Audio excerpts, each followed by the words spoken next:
मैं हिंदू पैदा हुआ मेरा बस नहीं था, पर मैं हिंदू के रूप में ना मरूं इस पर मेरा बस है, और मैं हिंदू के रूप में नहीं मरूंगा। भारत की संविधान सभा में अंबेडकर जितनी पढ़ाई पूरी संविधान सभा में एक भी मेंबर ने नहीं कर रखी थी। केवल एक BN राव थे जो एडवाइजर थे, उनके पास शिक्षक पढ़ाई थी, उन्हें छोड़ दें।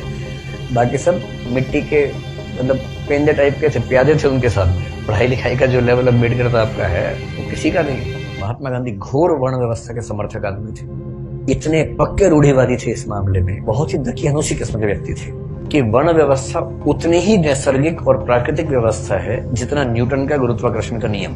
ये महात्मा गांधी का वाक्य है, किसी और का वाक्य नहीं। उनके लिए भारत से ज्यादा महत्वपूर्ण हिंदू धर्म है महात्मा गांधी के लिए। गीता वो सब, उनका तो वैष्णव परंपरा वो सब विचार ज्यादा थे। महात्मा जी का मार्ग एकदम अलग है। अंबेडकर कह रहे हैं कि अगर मैं इस घर में पैदा हो गया तो मैं क्यों जिंदगी भर सफाई का काम करूं।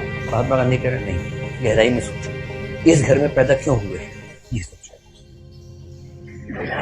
ये उसका डिजाइन है, उसने जानबूझ के पैदा किया क्योंकि तुम्हारे अंदर सफाई के ही गुण हैं। अंबेडकर कह रहे तू दलित पढ़ेगा नहीं पढ़ेगा, पढ़ो लिखो MA करो PhD करो, लेकिन उसके बाद काम वही करना है, सफाई का ही। ये थे राष्ट्रपिता जी। ये उसी देश की बात चल रही है, सारे जहां से अच्छा हिंदुस्तान हमारा, हम बुलबुलें हैं इसकी, ये गुलसिता हमारा, उसी की बात चल रही है। किसी और देश, पाकिस्तान की बात नहीं चल रही है। सब पाकिस्तान था ही नहीं, पाकिस्तान पेट में था उस समय। कुछ लोग मैंने देखा कि सवर्ण मानसिकता के कुछ लोग अंबेडकर को देशद्रोही घोषित करना चाहते। सबसे बड़ी समस्याओं में से एक अंबेडकर भी थे। अंग्रेज तो थे ही थे। उनसे बड़ी समस्या ये है कि यार अंग्रेजों को भेजो ना, समाज क्यों बदल रहे हो। और अंबेडकर साफ साफ कह रहे थे कि अगर मुझे अपने हित और देश के हित में चुनना हो तो देश का हित नंबर 1 पे, पर यदि मुझे दलितों के हित और देश के हित में चुनना हो तो मैं दलितों के हित को प्राथमिकता पे रखूंगा। क्योंकि अगर अंग्रेज चले गए ऐसे ही तो यहाँ के सवर्ण हमें छोड़ेंगे नहीं, और दलितों की पराधीनता अंग्रेजों के आने से पहले ज्यादा थी। अंग्रेजों की उपस्थिति के समय कम पराधीनता थी। और मजे की बात है कि भारत की संविधान सभा में अंबेडकर जितनी पढ़ाई पूरी संविधान सभा में एक भी मेंबर ने नहीं कर रखी थी। केवल एक BN राव थे जो एडवाइजर थे, उनके पास शिक्षक पढ़ाई थी, उन्हें छोड़ दें। बाकी सब मिट्टी के मतलब पेंदे टाइप के थे, प्यादे थे उनके सामने। पढ़ाई लिखाई का जो लेवल अंबेडकर साहब का है वो किसी का नहीं। तो कुछ लोग मैंने देखा कि सवर्ण मानसिकता के कुछ लोग अंबेडकर को देशद्रोही घोषित करना चाहते हैं इन्हीं कथनों से कि दलित प्रश्न और देश के प्रश्न में दलितों को प्राथमिकता दूंगा तो बुरा मान जाते हैं। और उन्हीं से आप पूछो कि अगर हिंदू का प्रश्न हो और देश का प्रश्न हो, किसी प्राथमिकता दोगे? हिंदू, हिंदुस्तान है, मगर समझते हैं हिंदुस्तान है, बोलते हैं हिंदुस्तान है। मुसलमान तो आए हैं, जा भी सकते हैं, लेकिन हिंदुस्तान है। तो अंबेडकर उस समय पावरफुल हो चुके थे। और अंबेडकर को मैं तो बड़ा सलाम करता हूँ इस सेंस में। आमतौर पर वंचित वर्ग में जब कोई पढ़ लिख लेता है ना, अपने वर्ग से कन्नी काट लेता है। रिजर्वेशन का सबसे बड़ा दुख ये है, रिजर्वेशन का सुख ये है कि वंचित वर्गों के लोग आने लगे हैं सत्ता में। और जैसे एक गांव से एक बच्चा, दलित बच्चा IAS बनता है ना, पूरा गांव IAS बन जाता है।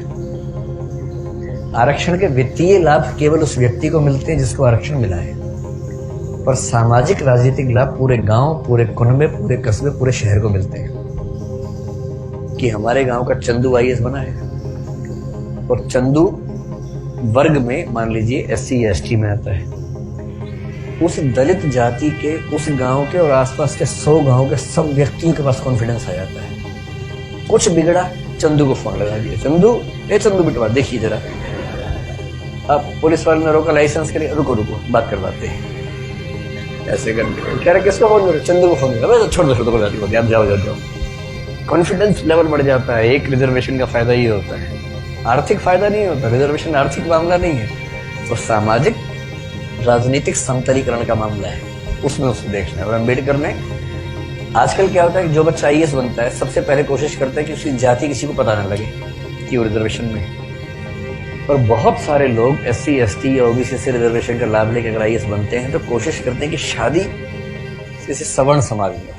अंबेडकर का सम्मान क्यों करना चाहिए कि वो इतना पढ़ने लिखने के बाद भी चाहते तो वो भी एक शानदार जिंदगी जी सकते थे, उनको मिल ही रही थी भाई। वो PCS ऑफिसर थे बड़ौदा में, पता छोड़ना है, नागपुर में शायद। और जब नागपुर में वो सिविल सेवक बनकर आए, फेलोशिप वहीं से मिली थी पढ़ने के लिए, जब वापस लौटे तो उनको पीसीएस अधिकारी बनाया गया है कि नागपुर में रहना है उनको, क्योंकि वो ऑफिसर हैं, उनको अपने रहने के लिए कमरा चाहिए या घर चाहिए। ढूंढ रहे हैं पूरे शहर में, कमरा ही नहीं मिल रहा। लोग पहले पूछते हैं जाति कौन सी है, वो बताते हैं कि महार जाति का हूं, तो भी कमरा नहीं है हमारे पास। हम किसी दलित को कमरा देंगे ही नहीं अपना। ये 1920-30 के दौरान नागपुर शहर की बात है। फिर वो कह रहे कि कई कमरे खारिज होते गए। एक और घर में गए, एक कोई दूसरा ऑफिसर था, वो दिखा रहा था, दोस्त के रूप में हेल्प कर रहा था। तो वहां मालिक ने पूछा ही नहीं कौन सी जाति क्यों, इन्होंने बताया भी नहीं। ढिंडोरा क्यों पीटेंगे, उससे पूछा नहीं, उन्होंने बताया नहीं। कमरा मिल गया, रहने लग गए। और फिर वो लिखते हैं कि एक दिन अचानक सुबह उठा तो बहुत शोर मचा हुआ था। मुझे लगा पता नहीं क्या हो गया। खिड़की से नीचे देखा तो हजारों की भीड़ हाथ में डंडे भाले हथियार लेके खड़ी हुई थी। उनको पता लग गया था कि एक दलित आदमी इस घर में रहता है और वो भीड़ मेरा कत्ल करने के लिए आई थी। और उसके बाद कुछ दोस्तों की मदद से पता नहीं पीछे के दरवाजे से कहां से किसी तरह से उनकी जान बचा के भगाया गया उनको। इस दौर से वो गुजरे थे। ये उसी देश की बात चल रही है, सारे जहां से अच्छा हिंदुस्तान हमारा, हम बुलबुलें हैं इसकी, ये गुलसिता हमारा, उसी की बात चल रही है। किसी और देश, पाकिस्तान की बात नहीं चल रही है। उसमें पाकिस्तान था ही नहीं, पाकिस्तान पेट में था उस समय। और जब वो स्कूल में पढ़ते थे तो स्कूल में पढ़ते इसलिए थे कि उनके पिता सरकारी नौकरी में थे, तो थोड़ा सा ठीक स्थितियां थी उनकी, इसलिए स्कूल में एडमिशन मिल गया। पूरे स्कूल में एक दलित बच्चा था बस, B.R. अम्बेडकर, बस। बाकी सब सवर्ण बच्चे थे। अब दलित बच्चा कैसे हैंडल करे? तो पानी पीने जाएगा, पानी को छू देगा, पानी पवित्र हो जाता है, उसमें हीलियम आ जाता है हाइड्रोजन की जगह। उसके बाद जैसे दलित बच्चा छूएगा, हाइड्रोजन के गुण बदल जाएंगे उस पर। तो एक व्यवस्था थी कि भाई पानी पीने की एक जगह थी सबके लिए, एक अलग से मटका था अम्बेडकर के लिए, अलग से रखते थे दूध, उनको वहीं पीना है और मटके को हाथ नहीं लगाना है। अब कभी कभी क्या हुआ, कई बार ऐसा हुआ कि जो आदमी पानी की व्यवस्था करने के लिए तैनात था वो छुट्टी पे चला गया, एक दिन 2 दिन आया नहीं। अब इसको प्यास लग रही है, बाकी बच्चों के पास पानी पीने को, उसको पानी पीने को नहीं है। कई ऐसे दिन गुजारे स्कूल में जब उनको पीने को पानी मिलता ही नहीं था। चेतना ऐसे बनती है, ये सब झेलने के बाद बनती है। इसलिए जब आप हरिजन गाथा कविता पढ़ेंगे तब समझ में आएगा कि वो किस दौर से, किस स्थिति से गुजर के वो विचार बनते हैं। ये सब मैं इसलिए कह रहा हूं कि इतिहास के नेताओं को सीधे खारिज करना बहुत आसान होता है। जब आप उनकी स्थितियों को समझेंगे, उनके विचार कैसे बने समझेंगे, तब उनका महत्व समझ में आता है। अम्बेडकर का बड़प्पन ये है कि बहुत अच्छी स्थितियों में जाने के बाद, इंग्लैंड में, अमेरिका में पढ़ने के बाद, वहां भी टॉप करने के बाद, वो चाहते तो वहीं किसी विश्वविद्यालय में प्रोफेसर बन सकते थे और धूमधाम से जिंदगी गुजार सकते थे। पर उन्होंने चुना संघर्ष का रास्ता। लौट के आए, संघर्ष किया और अपने साथ साथ अपने पूरे समुदाय की मुक्ति का रास्ता चुना। और जितने सफल हुए उतना सफल होना एक जिंदगी में आसान भी नहीं होता। जितने वो सफल हुए उन्होंने काफी कुछ कर भी दिया। अब उस अम्बेडकर का तेज 1936 में फैल चुका था। महात्मा गांधी बहुत दुखी है। महात्मा गांधी घोर वर्ण व्यवस्था के समर्थक आदमी थे, इतने पक्के रूढ़िवादी थे इस मामले में। मतलब महात्मा गांधी के प्रति मेरा सम्मान उतना ही जितना अम्बेडकर के प्रति है, पर इस मामले में वो बहुत ही दकियानुसी किस्म के व्यक्ति थे। अपनी एक किताब हिंदू धर्म में लिखा है उन्होंने कि वर्ण व्यवस्था उतनी ही नैसर्गिक और प्राकृतिक व्यवस्था है जितना न्यूटन का गुरुत्वाकर्षण का नियम। ये महात्मा गांधी का वाक्य है, किसी और का वाक्य नहीं है। इसलिए उनके पेट में खलबली मची हुई थी कि अम्बेडकर बीच में कैसे आ गया। अंत में अम्बेडकर बोले, महात्मा जी हमने बहुत ट्राई कर लिया कि हिंदू धर्म में रह के चीजें ठीक कर लें, हो नहीं पा रही, हम हिंदू धर्म छोड़ रहे हैं। अब महात्मा गांधी परेशान। उनके लिए भारत से ज्यादा महत्वपूर्ण हिंदू धर्म है महात्मा गांधी के लिए। गीता वो सब, उनका तो वैष्णव परंपरा वो सब विचार ज्यादा थे। 1937 में कहते हैं कि अम्बेडकर ने घोषणा कर दी कि मैं हिंदू धर्म छोड़ रहा हूं। महाराष्ट्र में अनाउंस किया एक सभा में, और उस सभा में सीधे कहा कि देखो भाई लोगों, मैं हिंदू पैदा हुआ इस पर मेरा बस नहीं था, पर मैं हिंदू के रूप में ना मरूं इस पर मेरा बस है, और मैं हिंदू के रूप में नहीं मरूंगा।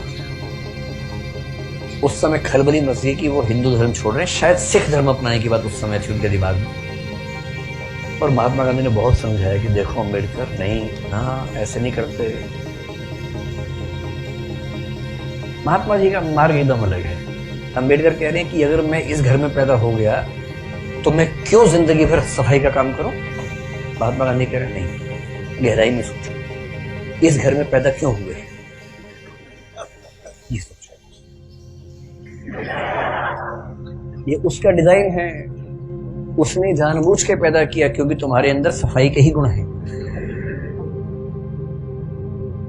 अम्बेडकर कह रहे तू दलित पढ़ेगा नहीं, नहीं पढ़ेगा, पढ़ो लिखो, एमए करो, पीएचडी करो, लेकिन उसके बाद काम वही करना है, सफाई का ही। ये थे राष्ट्रपिता जी।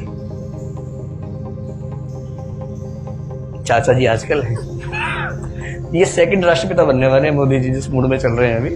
हो सकता है जल्दी घोषणा हो कि भारत के अब 2 पिता हैं, और छोटे पापा बड़े पापा, फिर हम ऐसे कर रहे हैं।